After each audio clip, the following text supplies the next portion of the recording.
All right. Hello, everyone. Welcome to AAMHA's 2023's conference. Thank you for being with us. For those of you were with us since 4:30 this afternoon, we had great presentation, and we have another great presentation right now. This panel for now is going to be on psychological assessment. We have Dr. Monica Babaian with us and Dr. Reneh Karamians, which we will have about 1 hour together. So let me introduce also myself, and then I'll introduce our presenters, and we will get started. Dr. George Karamian. I'm a core faculty at California School of Professional Psychology, Alliant in LA, and I'm also the education committee chair of AAMHA's. So this is our third annual conference of AAMHA, and we are glad that every year we are bringing great presenters, and our goal is to serve our community, to educate and to increase awareness related mental health. So our panel, as I said, is going to be on psychological assessment. Our first presenter is going to be Dr. Monica Babaian. Dr. Monica Babaian is a licensed clinical psychologist and pediatric neuropsychology fellow at Insight Collective. She received training from medical and psychiatric hospitals, community mental health settings, private practice, and academic settings. Dr. Babaian firmly believes that early identification alongside the implementation of appropriate interventions and accommodations can change the course of a child's academic future and overall social emotional well-being. Dr. Babaian is also passionate about raising awareness in her own Armenian community and has dedicated her dissertation to explore the relationships between acculturation and locus of control, life satisfaction, and quality of life. Her presentation title is called Barriers to Neuropsychological Assessment in Minority Communities and the Implication of Avoidance. Dr. Babaian, we are ready to hear your presentation, and thank you again for being here and doing your presentation.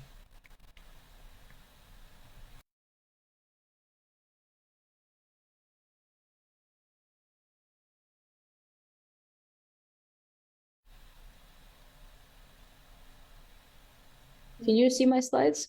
Yes. Okay. So, like Dr. Garibian said, my presentation is titled Barriers to Neuropsychological Assessment in Minority Communities and the Implications of Avoidance. Does it look like it's in presenter view right now? Should I change it? What does it look like on your end? It shows both sides. It's not just one major one. Let's pretend that didn't happen. Okay. I'm gonna reshare my screen.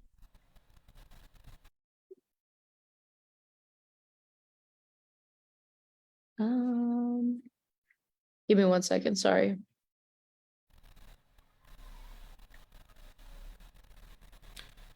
It's okay even if it's like this. Yeah, I don't know what's going on. I wasn't doing this earlier. It's all right. There Okay, it is. now There you go. I'm so sorry. Okay, so I want to start off with a little agenda of what we're going through today. So Dr. Grabian beat me to the introduction. I was going to introduce myself and give you that part before I started my presentation. We'll be going over stigma, barriers to treatment, different types of neurodevelopmental disorders, a little spiel on what avoidance means, earlier interventions and paths to achieving an assessment, and suggestions for future directions. So the first point that we're covering before we get into all that is, what is neuropsychological assessment? I understand that some of our viewers will be from Armenia and not from here, and we have very different methods of working with children. So just for general understanding of what my work entails, At Insight Collective, we tend to do full neuropsychological batteries where we go through intellectual and cognitive functioning, academic achievement, attention and concentration, executive functioning skills, and language is broken down into receptive language, expressive language. We often look at pragmatic language and social cognition. We go through motor and visual motor functioning, which includes fine motor skills, sometimes gross motor skills. We assess for verbal and nonverbal learning and memory profiles. We look at children's emotional and behavioral functioning. And if they're old enough, we look at personality development as well. So our work consists of a very thorough 2-day, 8 to 9 a.m. all the way until 3 p.m., just battery of just about everything. So that being said, parents often come to us with a specific referral question, and then we find much more than what they asked for. And that's one of the beautiful things about neuropsychology. So when we talk about why people don't seek assistance, a lot of it has to do with stigma. And just to give you an overview, stigma comes in many different shapes and forms. In general, traditionally and culturally, people tend to associate mental health assistance with feeling weak, or there's a lot of shame around it. There's very different views that people have, whether it's religious or historical beliefs, if it's cultural. In general, everyone has a different approach to what they think that mental health is, and their views are often really the core of where these barriers come from. So the image on the right, you'll see that these are just like common things of what people say that you don't necessarily know that it's mental health stigma, but it is. So sometimes we'll hear things like therapy and medication are just scams, like they just want to take your money, we don't need it, or why can't you just get out of bed? What do you mean you're depressed? Like as if these things don't actually exist. Or my favorite one is when people say it's in your head, but it actually is in your head. That's where all of it lies. You'll hear a car alarm outside right now. I hope it will stop soon. So moving forward, when we're talking about what are some other barriers to mental health, the stigma that we spoke of, that's usually the biggest one. Stigma prevents people from seeking assistance, but there are many other factors, and it's not just the fact that we're Armenian and we don't believe in mental health. There's far more to it, whether it's in this country or in Armenia or in minority communities in general. One of the things that really impacts whether people will seek out assistance, whether it's therapy, whether it's assessment, is social support. So if individuals feel like they're not being supported by their family and their friends, or if their friends hold that stigma and they're going to shame them or look down upon them, that's one big reason that people don't seek the assistance that they need. Here in America, something that we hear very often is like, I can't afford it, whether that's minority communities, whether it's like general majority American population. But what people don't know is that a lot of the times their insurance covers it. What people don't know is that a lot of times there are like nonprofit organizations, there's places that will do this for free. Your schools are entitled to help you. So that leads into like lack of awareness and education. So sometimes it's lack of awareness towards what's out there. Sometimes it's lack of awareness of how do I proceed to get what I need. And other times it's just in general, like if you have no idea where to start, it makes it very difficult for you to end up seeking out services.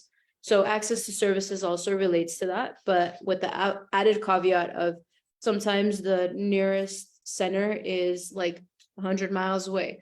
We live in Los Angeles, so we tend to have a lot of everything around us, but that's certainly not the case for people living in Fresno, let alone people living in some of the rural areas in Armenia.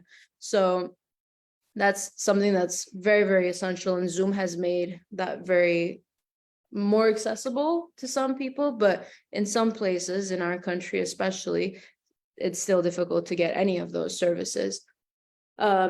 So part of that is also cultural and language barriers. And I say that just aside from the stigma, there's often, in my office at least, like previous office that I've worked in the core of Glendale, I've had families that come to me who are Armenian, but they only speak Armenian. So they're like pretty new here in America. So these language barriers still persist, even if they've now came to this country where neuropsych assessment is a thing and it's like available to them. That doesn't necessarily mean that they can receive those services. And another thing is just fear of medications, fear of side effects. And that doesn't just include medications, that also includes like side effects of therapy or side effects of doing an assessment. People often think about like what this entails. If we open up the jar or open up the bag, what's going to come out, and how do we, if we unveil stuff, then what do we have to do? So fear is something that's very real in people's minds. So I want to present to you some of the common neurodevelopmental disorders, and I'm not going to go into these in much detail, but I can send you the link for a DSM if anyone needs it. But essentially, the core neuropsychological or neurodevelopmental disorders that we see are intellectual developmental disorders, which used to be called an intellectual disability, communication disorders, which which have language disorders, speech sound disorders. Stuttering is included in there as childhood onset fluency disorder, social pragmatic communication disorder, autism spectrum disorder, ADHD, specific learning disorders, and motor disorders, which have developmental coordination disorder and tic disorder. And these are the things that are like commonly assessed in any office that's working essentially with pediatric populations. And what I want to pose here is that when there is a lot of stigma in a minority community, majority community as well, we often hear a lot of things that are associated with these words. So I want to flip this to common misconceptions that we hear about, or, you know, sometimes it's implicit biases, sometimes it's within you and you might be thinking these things, but people often attribute intellectual disabilities to a child being dumb or a child being slow. They have these thoughts about this kid is never going to get a job. They have to rely on their parents forever. When we hear things like language disorders and speech sounds disorders, a lot of times parents will say like, he'll grow out of it or she'll grow out of it. That doesn't necessarily mean like we have to take them to services. Like my kids started talking when they were 4 and that's normal. Or I don't know if you guys have heard like he got scared or she got scared. That's a common one with stuttering. There's a myth that can cause stuttering. We sometimes hear that only children have social communication difficulties because they haven't been exposed to other children. That's part of why this diagnosis exists, as well as like children just being shy. And we know that it's not that simple. With autism spectrum disorder, we hear that these are the awkward kids. These are the weird kids. With ADHD, people just assume it's boys being boys. Like they'll grow out of it, they'll grow up. Usually when it's girls or it's the inattentive type, they have their head in the clouds. Like they're just not paying attention. It's ditzy and it's cute to be like a girl who's unaware of what's going on around you. And a lot of the times people will just blame parents and say this child is just not disciplined. When it comes to learning disorders, we hear the assumptions that these children are weak in school, like school isn't for them. They'll do sports instead, or they'll inherit someone's business. And that's not necessarily how it works. People think that parents just must not care to teach them, or that why doesn't this mom take their kid to tutoring? But it's not that simple. It's not bad teachers. It's not bad parenting. It's not this child's fault. But these are like common misconceptions that pop up. And with motor disorders, you know, it's just an uncoordinated kid. It's fine. My kid's not good at sports, or they're just nervous. That's why they're not performing well. And these misconceptions here are part of the reason why people don't seek assistance in the first place, because it's kind of brushed under the rug when you attribute like false things to it instead of understanding where it comes from and understanding that these are neurodevelopmental in nature. A lot of it has to do with, like I said, it's in your head. So it's not something that you can control. But this is the first step to awareness, like really understanding what all of this means. So I have a specific slide for avoidance does not equal absence. And I want to pose just the idea of the fact that as Armenians, we're very underrepresented in research. So for this presentation, for my dissertation, for anything I've ever done on Armenians, it's a very hard, like, very hard to find anything really. And what you do find is often not peer reviewed or not from some published journal. It's just a bunch of people like us who did dissertations, and that's sometimes where it ended. But it's important to acknowledge that avoidance does not mean absence. Just because we are not admitting it doesn't mean that it's not there. Just because we aren't seen in the research doesn't mean that it's not there. And just the general idea of we can't walk around just making these assumptions about what these things mean just because we haven't gotten assessed, we haven't gotten a diagnosis. It doesn't mean that you don't actually have these things. And I think that's like a very important thing to really recognize. So we want to move towards a model of acceptance, which is much healthier than avoidance. And the reason we want to do that is because of all the negative implications of avoidance. And we'll talk about that later. But I do want to introduce early interventions and paths to assessment. So this is for here in the United States. And one of the most important things that you can do is early screening and assessment. So like Dr. Karamian had said, one of my great passions is early intervention and getting things started and figuring out like what's going on very early in life in order to essentially have the best prognosis possible. So a lot of the research says that the earlier we start the interventions, the quicker the gap closes between neurotypical and what is not considered neurotypical in a child. It also improves many other things that we'll talk about later, but essentially early screening and assessment is one of the most important things. The people who are doing these early screenings, a lot of the times it's pediatricians, it's your PCPs, your primary care physicians. What a lot of people don't know is that the regional center is also a source that will provide these free services. There may be longer wait times, but it's a great in and it's supposed to be free for parents and families. And similar with the Early Start, Head Start programs that are in most like preschools and very abundant again in LA, some other places not as much, but these things do exist. So when we talk about early interventions and what these programs offer you, that includes like speech therapy, occupational therapy, physical therapy, behavioral interventions, whether that's applied behavioral analysis like ABA or floor time therapy. We have social skills group, we have training for parents and educational interventions. So those include like the intensive reading interventions or just tutoring in general. And then another important thing when we're talking about intervention is school involvement. So there are many ways to ask for services from school, and essentially school is obligated to protect you and give you those services under the American Disability Act. Another thing that comes up, which is kind of related to stigma and related to the lack of awareness and lack of knowledge, is the fact that a lot of people don't want to involve schools. They don't want this to go on their children's records. They don't want this to prevent them from ever getting a job. But what they don't realize is that the reason we do this is because we want to promote equity. It's not considered equality if your child who needs the services is not getting the services. If your child needs extra time and is not getting extra time on tests, that's not equal. You won't reach equity that way. And people also don't know just the facts of this doesn't prevent you from going anywhere in life, really. Like having a learning disability or ADHD, like you can get accommodations on MCATs and bars and LSATs and all these things. And people don't know that these exist. They think that it's going to harm me if people know about it. But it's very much the opposite. These things are set in place to protect people.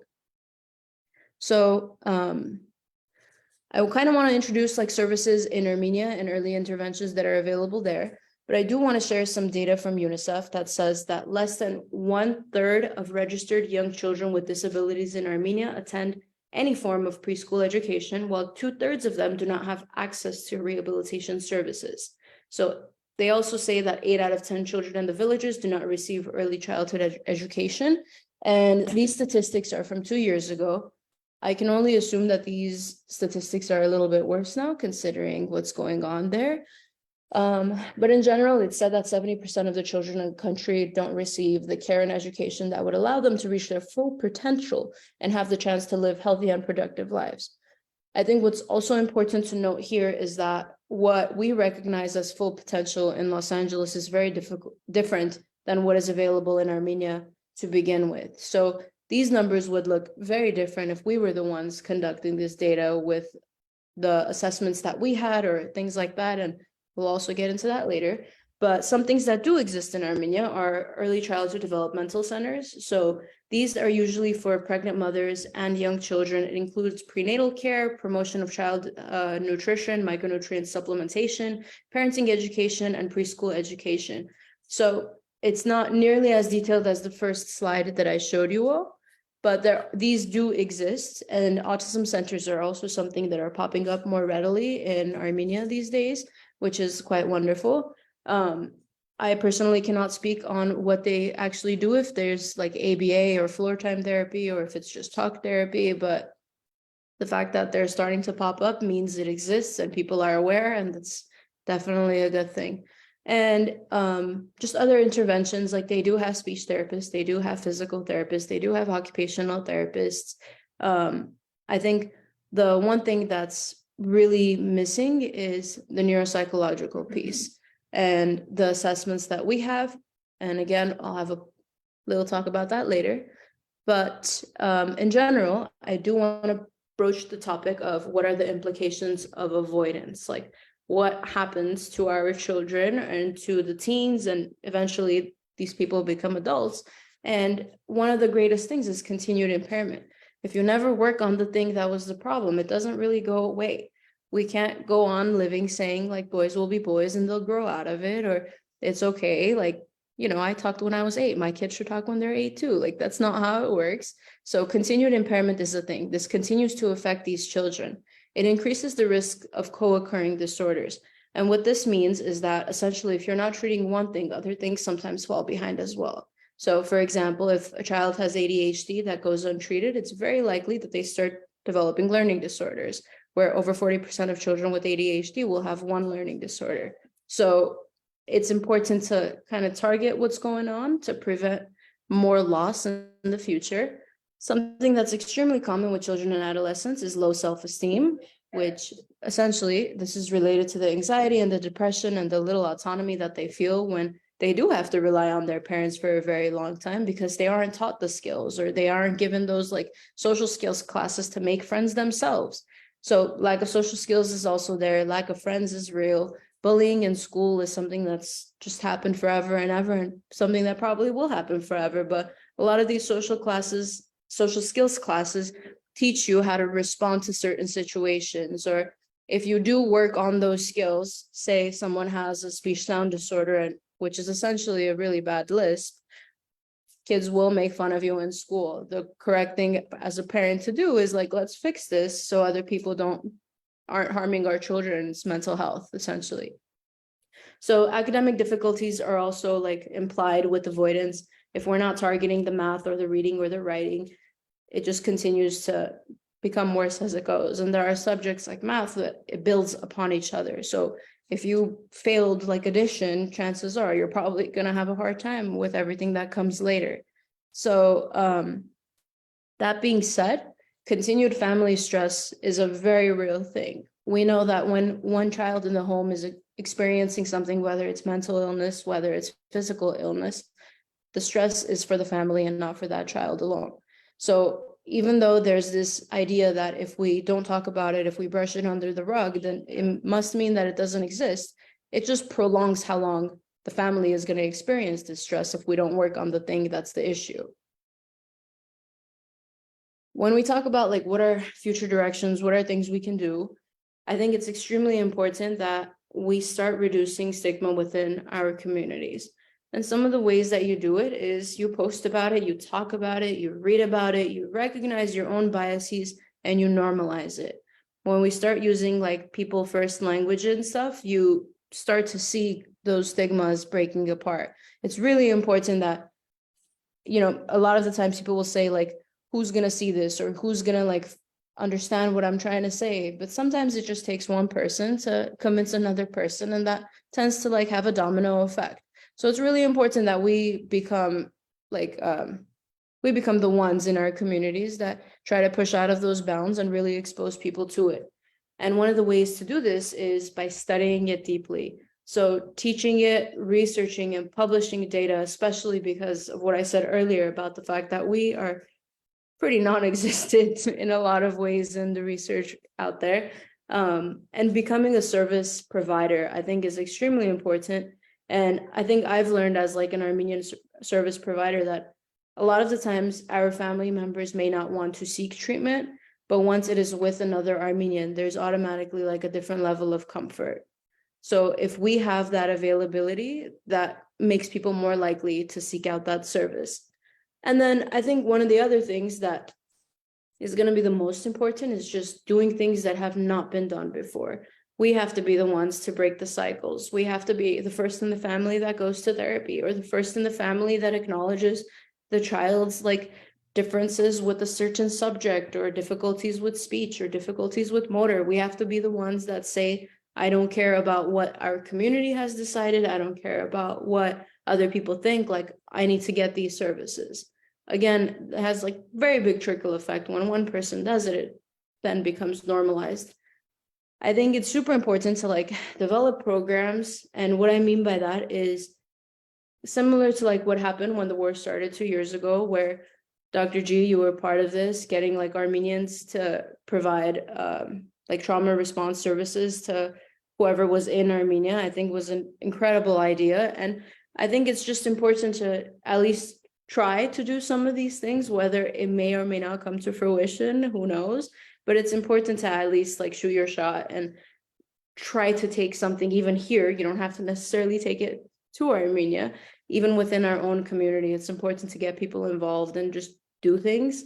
And I think one of the things that's going to be most beneficial personally is just norming assessments in our native language.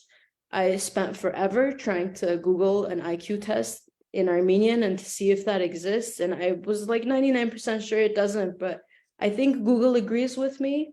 Dr. ChatGPT also agrees with me, where this just does not exist. And I think it's extremely important for this specific thing, an IQ test, to exist, but it's not just that. There's many assessments that we have that provide wonderful data that has made life easier, and it has given much direction to what to do next, where to go, who to see. So I think it's extremely important that we start like doing this. So this is just like a call to all the Armenians that are watching this right now. If anyone wants to do this someday, just call me up. I need some people to recruit. So, and that's part of it. Like, just as a community, just encouraging each other, helping each other out, doing the dissertation projects that our friends and peers and students have, and making sure that we do every survey that we can to be helpful in some way or another. All of that matters. So that is the end of my presentation. Thank you all for tuning in. If you have any questions, I would love to provide you with some answers if I can. Yeah, thank you so much, Dr. Babaian. Great presentation. And your last comment about this finding translated or standardized scores for in Armenian language for this IQ test, and you were asking psychologists to join you. I think your prayers are answered. We have Dr. Karamians, and his presentation is, I believe it's relevant to what you were asking, and I hope you two will work together, and I'm happy to also join. And I think it is very important issue to for our community to have those scores, the standardized translated scores. So, but in regard to the questions, I'm also very curious to see what audience think, and if they have any questions. Please, the ones who are joining us via Facebook Live, if you have questions, type your questions on that Facebook Live chat box, and we will try to respond to your questions if we have time, and as many as we can. But even if you type it later, hopefully our presenters will see your questions on our Facebook page, and they will respond it. So our next presenter is Dr. Karamians. I'll introduce Dr. Karamians. Dr. Karamian is a core faculty member at California School of Professional Psychology, Alliant International University since 2021. Dr. Karamians is a graduate of Pepperdine University and completed his internship at the ERI Consortium, where he worked primarily in physical medicine, serving as a neuropsychology and rehabilitation psychology intern.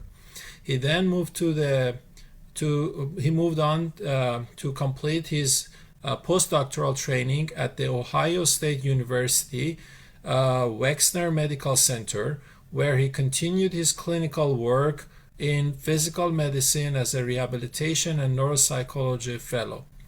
During his time at OSU, Dr. Karamians worked alongside experts in the fields of traumatic brain injury and stroke rehabilitation. He also participated in various capacities within two model systems projects, including a spinal cord injury and traumatic brain injury.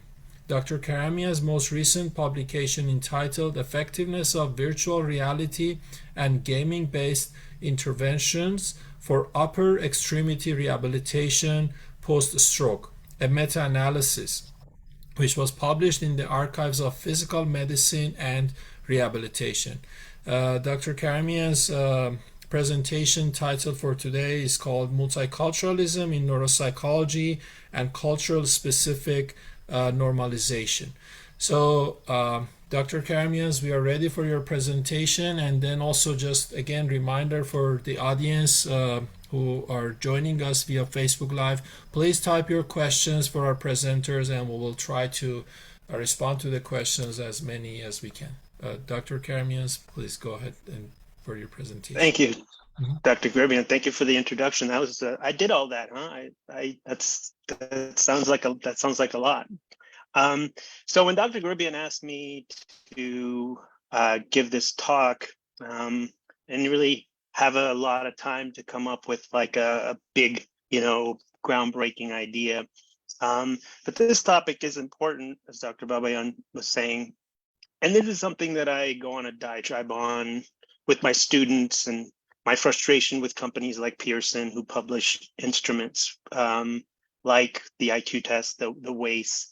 And so there is a little bit of math. So I'll explain the math. Don't run away. Don't run away. I'll explain the math. So the title is Neuropsychology and Culture Specific Norms. So actually, let me just shrink my cameras here. And culture specific norms, and by norms, we mean normalization data. So first, we kind of have to talk about what normalization data is, because Dr. Karamian told me a little bit about the audience, and I think that a vast majority of the audience may not be familiar with what normalization data is. So I'll use an example to illustrate this. And it's a fairly simple example. Normalization data is finding out a way to compare the individual patient score to a certain population. Okay, so you're taking a patient score and converting it to a standard type of what's called a standard score, whether it's a Z-score, whether it's a scaled score. And in that way, you're saying where they fall within the population. So let's look at an example. Let's say you create a memory test, okay? And it's got 100 questions, it's got 100 items, okay? And let's pretend that it's valid and reliable, and you've already done the Cronbach's alpha and the validity, the divergent, convergent, all that stuff, discriminant, convergent, it's valid. And then you administer it to a patient, a single patient, and that patient scores a 55. So they get 55 correct out of 100, and that's a 55%, right? Here's where I would, if this was interactive, where I would ask you guys, what do you think is 55 a good score? And this would be what we call a raw score, okay? Well, 55 in a class, if this was like grade school, you'd fail. Anything under, I think what, usually 60 is an F. So this person essentially got an F, right? All right, so not such a good memory, okay? So here's me asking you if this is a good score. Okay, now let's keep going. Now you take the same test, you take the same instrument that you've developed, and you administer it to 1,000 individuals. You just healthy individuals, mentally healthy, physically healthy, and we'll call that the comparison population. Okay, this is the population when the patient gets a score on the test, the population to which you compare the patient score. Okay, and so what you do is you administer it to 1,000 individuals. You calculate the mean, which is just average, right? You just add up the scores and divide by 1,000, right? That's pretty simple.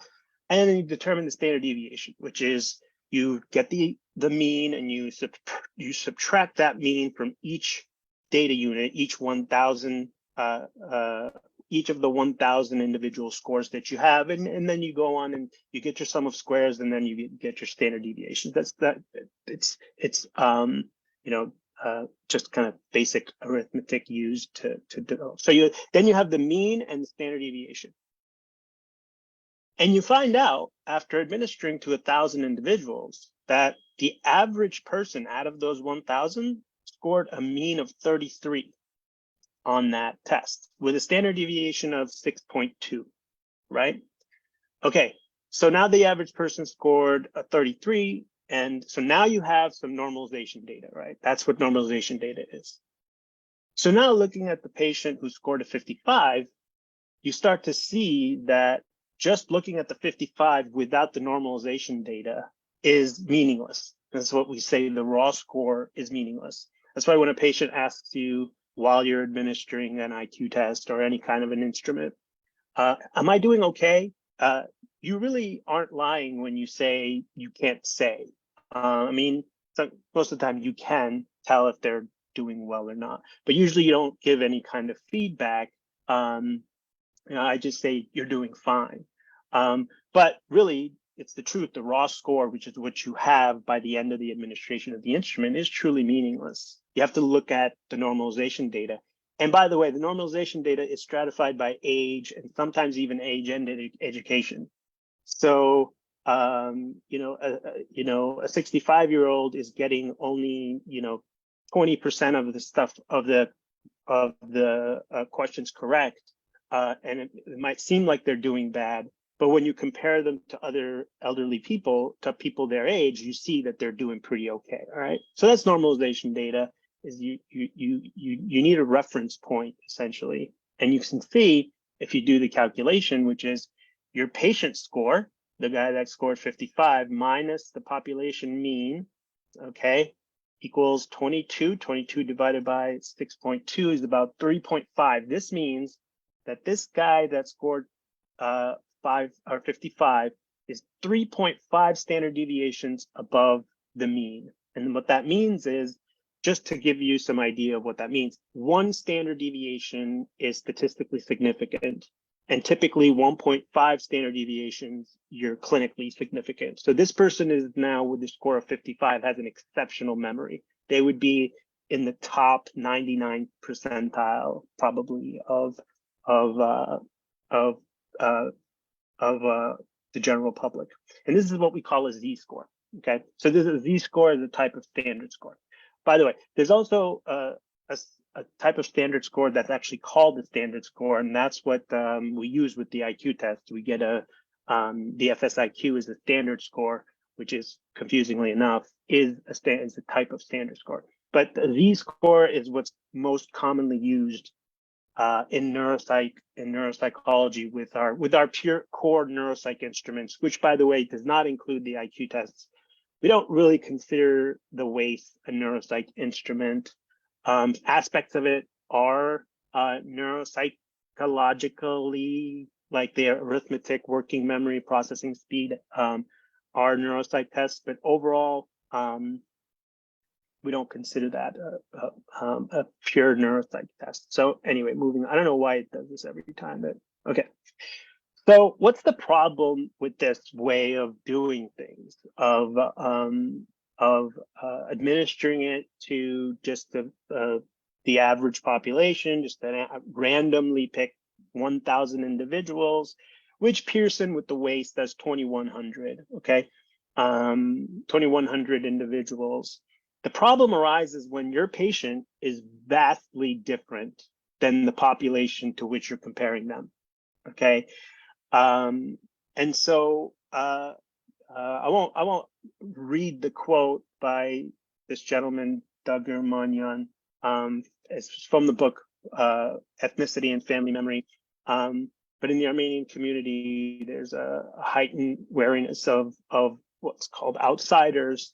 And you know, on an instrument like the MMPI, would an Armenian individual look paranoid or xenophobic, or would they look different in some way? And I'm sure there's a bunch of dissertation. My dissertation was on this topic, which I abandoned because it was too big of a project for a dissertation at the time for me, and I did something else. But for example, Native American cultures have spirit animals and have rituals where they have visions.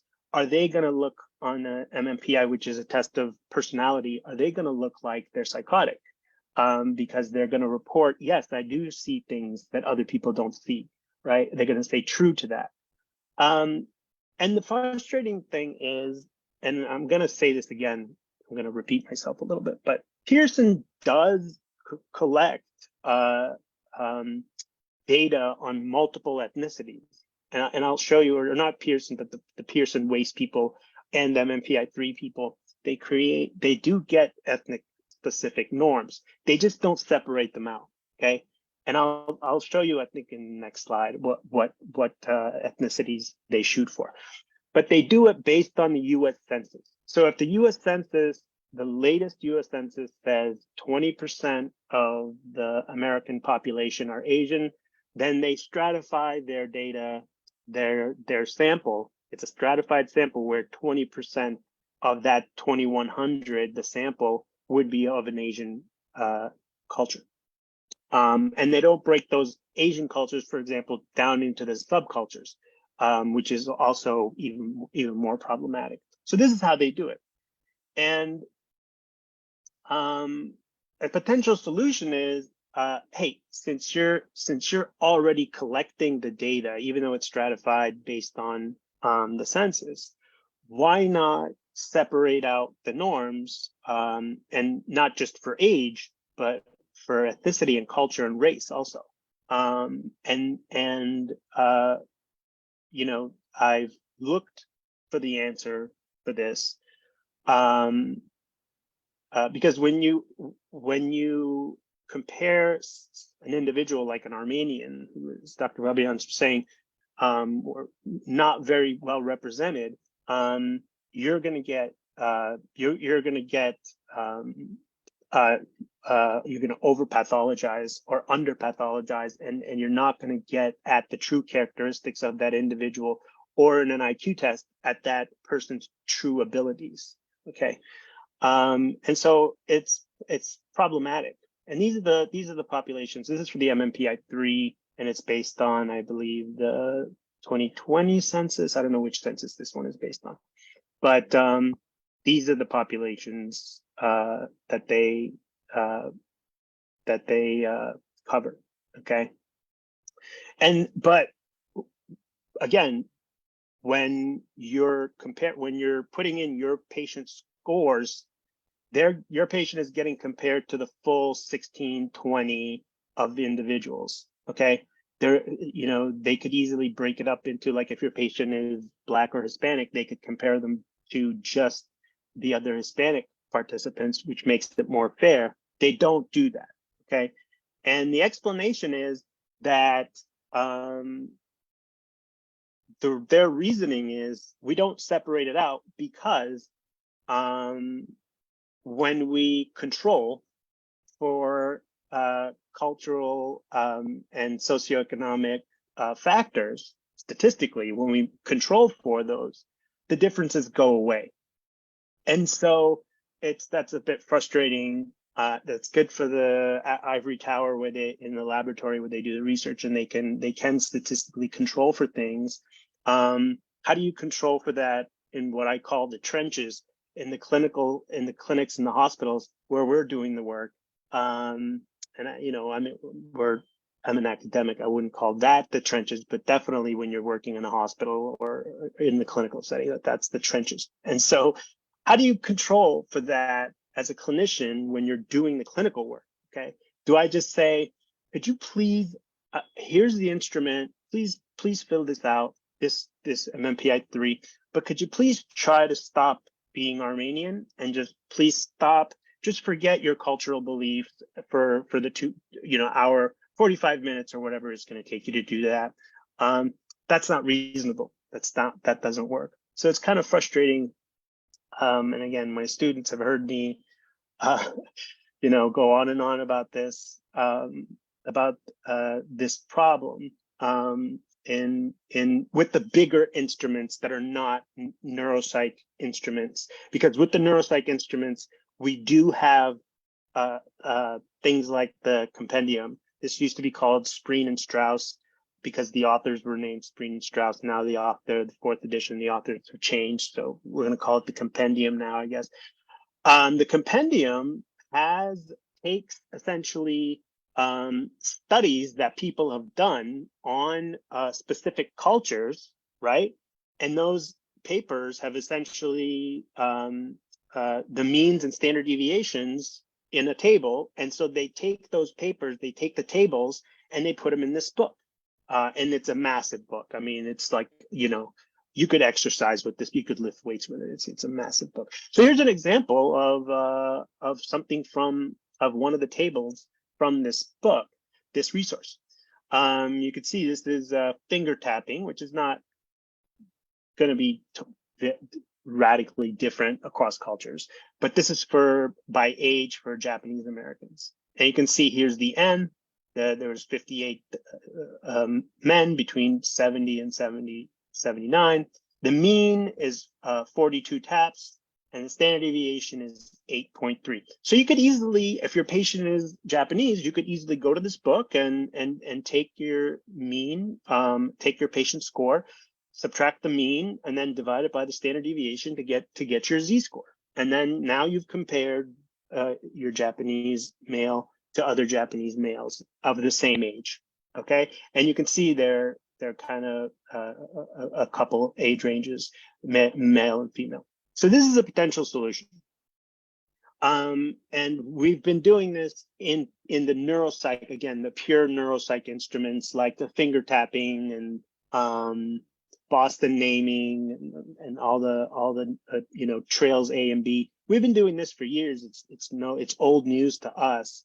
But yet the IQ tests, the MMPI, the bigger instruments published by Pearson, they don't have this kind of data. So that's why neuropsychologists have to turn to resources like the compendium to get the information that we need.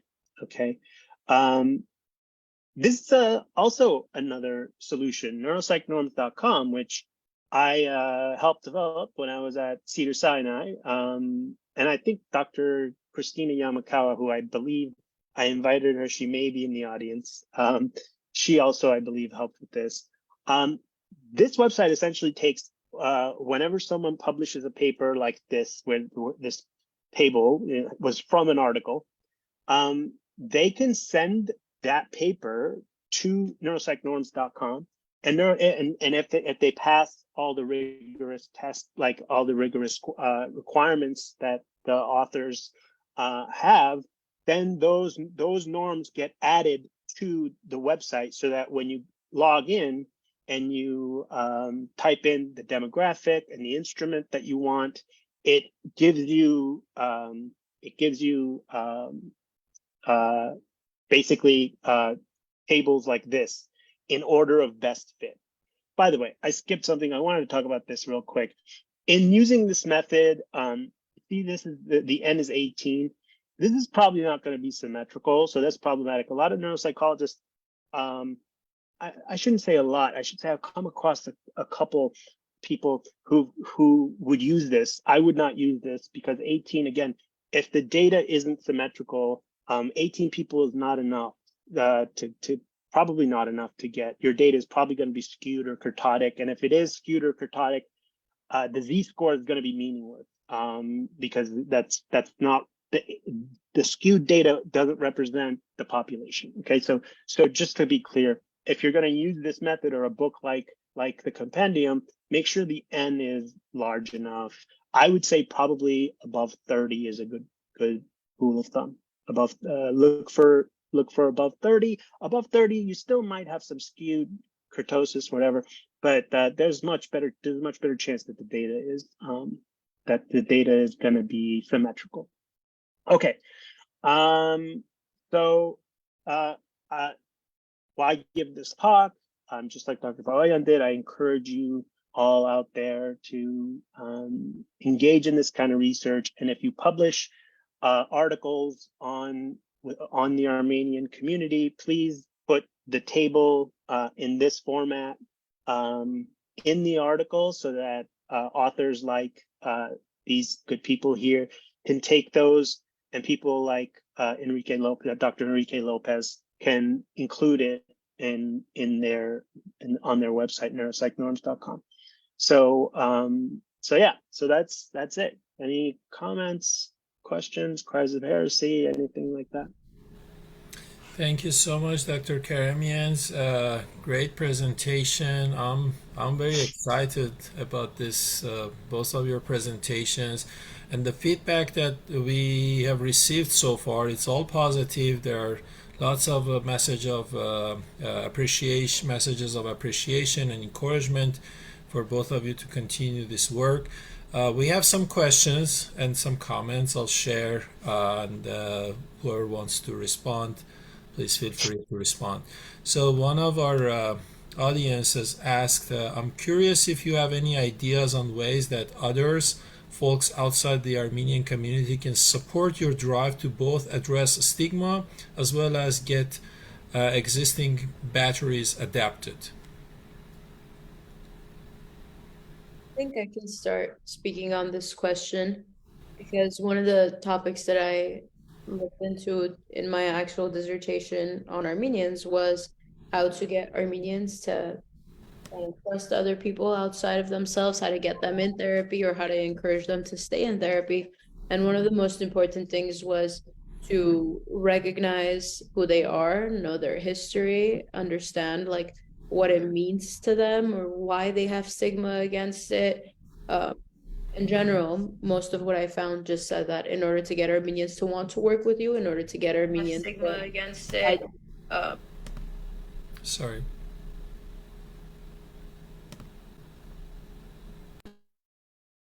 I think we're good now. In general, one of the main ways to get Armenians to fight the stigma, get involved in therapy, get involved in assessment, is to just approach Armenians as people who you know, and that means to really understand their history and the implications of really who they are and where they come from.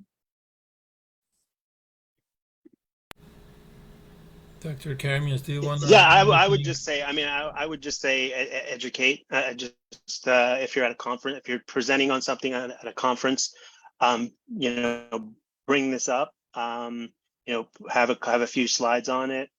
Talk about the importance of it, and publish. Always publish and educate people that way.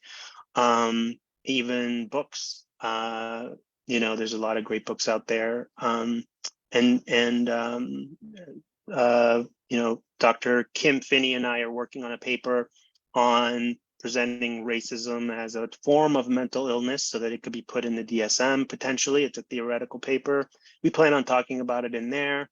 I'm writing a book chapter for her in her book. That chapter is going to be on Armenians. So just educate. And I think for the second half of the question that said how other people can participate in our endeavors to getting existing batteries adapted, I think at some point we're gonna have, if people actually go through with this, it's gonna be important to get like the support of other people, and it's not just us asking for this, but it's also just other people acknowledging the fact that this is a need. This is an area that needs to be further explored. Yeah, Yeah, definitely. And as we were talking about collaboration, also many people conveyed the message that they are also happy to collaborate with this project of finding standardized scores for the Armenian community. And we have a message. It says, "I hope you well no. How can I collaborate with you as an ICF individual and team?" Uh, I mean, I was trying to understand what ICF is, but I'm not sure if does anyone know what ICF. I don't know what that is. Yeah. Dr. B, you're laughing, so I'm wondering if you know what it is. I found something that said, I just sent it to you guys, International Coaching Federation. I don't know if that's what we're talking about, but Yeah. Yeah. Go ahead. I don't think that's it. Okay. So whatever. Financial Federation or something like that. So. Okay, whatever that is, please. The person who has commented, like, contact us, and I just want to also take advantage of this this question and let everybody know that, please, if you are interested in collaborating with us, if you are in a in psychology, in a mental health field, please join us. Join AAMHA's association. We have you can find our membership form on our website, amhawest.org, AAMHAWEST.org, and contact us. We will link you to our presenters, and if our psychologists, our mental health professionals, we can work together. It will help us to grow and to improve our work, and as we were discussing today, to have a more stronger work, and as we said, like, we can address these issues that we have. So I have a question. I can also check the comments again, but I have a question. I thought maybe both of you can. I don't know if anyone can respond to this question. So to me, we have also this cultural differences amongst ourselves. Like, we have Armenians from Armenia, Armenians from Iran, Armenians from Lebanon, Syria, Turkey, other countries that come to US, and some who are in their own countries now. And we have other Armenians who identify themselves as Armenians, but they are also acculturated. They've been moved to either the US or to Europe, and they identify themselves as Armenians.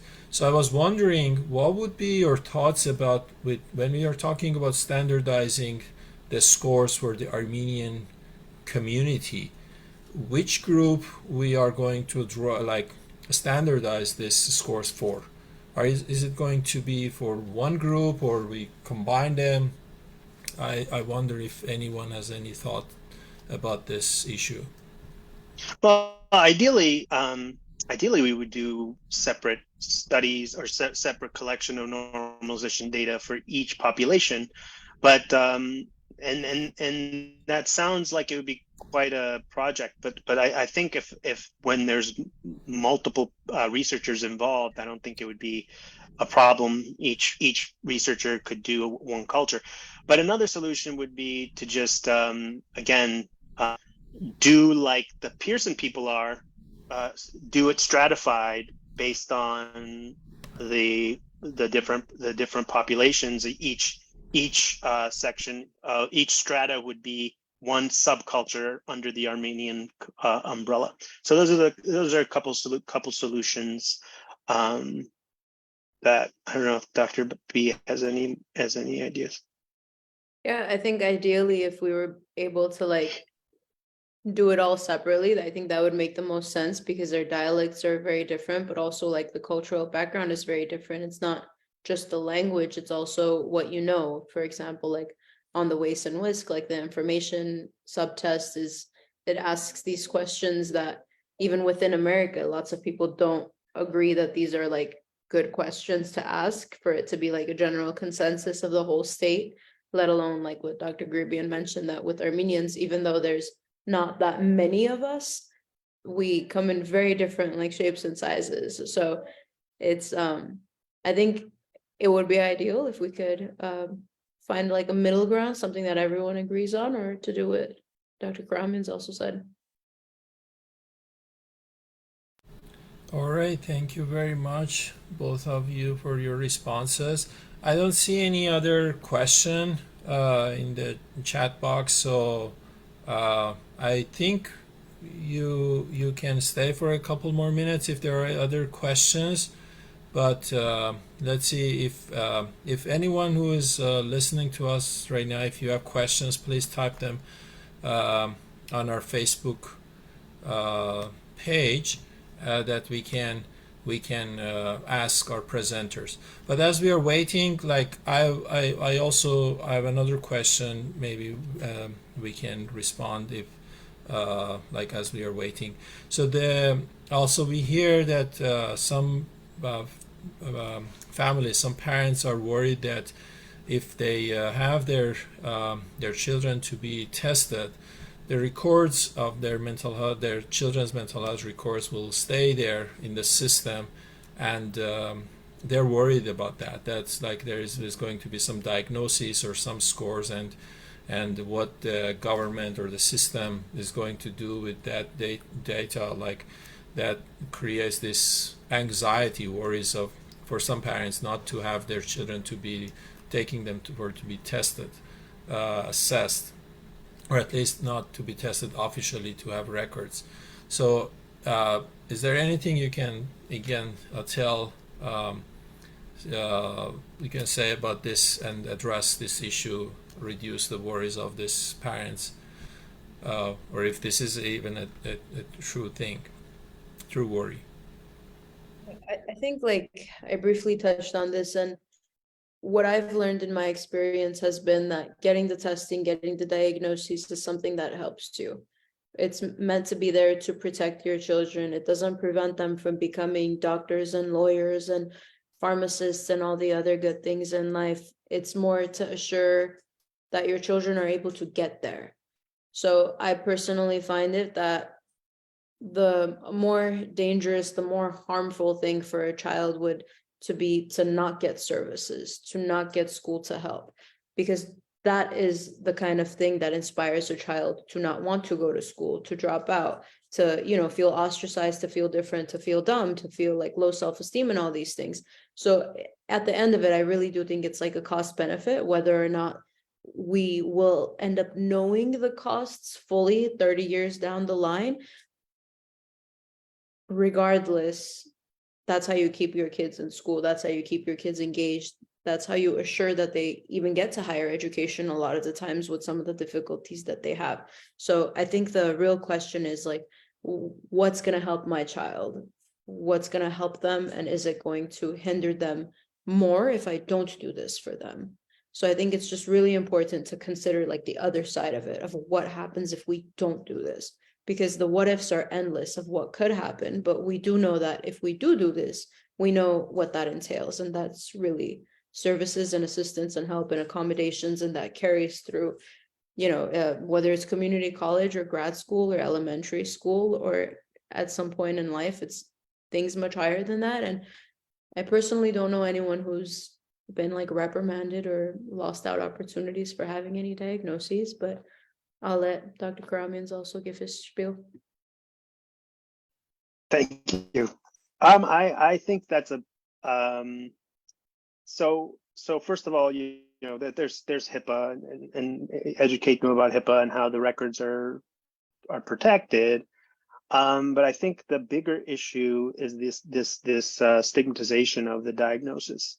I don't work with children ever, but there's a few times where at the hospitals it's a 16, 17-year-old, and I had this young woman who's had some very, very strange behaviors, some very disinhibited behaviors and I won't go into it, but neuroleptics weren't working. The antipsychotic medications just weren't working. So they put it to us to do the neuropsych testing, and kind of baffled by it because she's too young for it to be a first break psychosis. The medication is not working, which it usually does.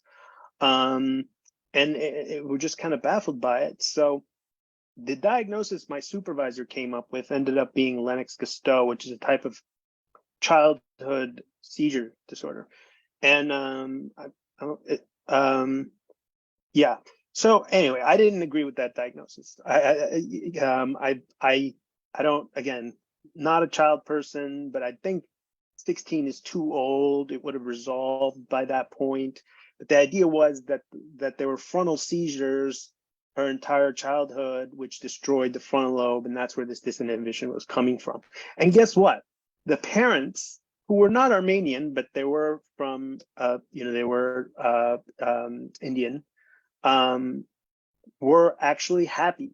They were actually happy that it was a neurological condition and not a psychiatric condition.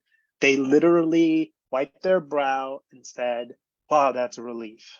Even though the condition is the same, and we're talking about,